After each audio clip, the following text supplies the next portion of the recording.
Ivatsika vaovao hafa isika mahakasika ny fitakiany mpampianatra Frama mbola tsy nahitambokany ny fitakiana izay nataon'izy ireo hatramin'izao noho izany ara dia mbola hitoetrany izay esika fitakiana izay ary nanambara ny mpampianatra Frama fa tsy afaka anohy ny asan'izy ireo raha tsy mahazo valiny mahafapo. Fandrakoton-dratsimba eo amin'ny sariny Mamy Sira Samuely.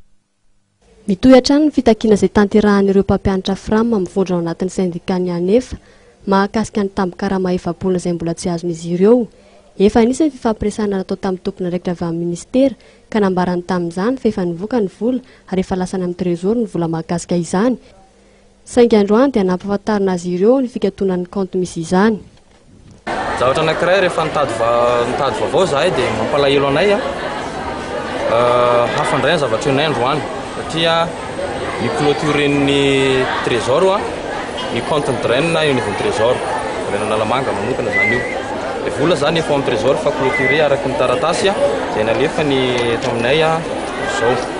Ay zany mba mangataka hoe tadiavina ve zany atao ahoana ilay mpampianatra. Efa reraka kosa angamba zay ny taxe nangataka foana. Ary zay ty andreo zanaboko reo fa zay tarina lava be ilay fitakianay fa mba maika hanao ny asanay koa zahay. Anefa zay tsy afaka hanao ny asa io mihitsy raha toa ka tsy azonay ampelantanana io vola efa-bolana tsy azonay hatramin'izao io.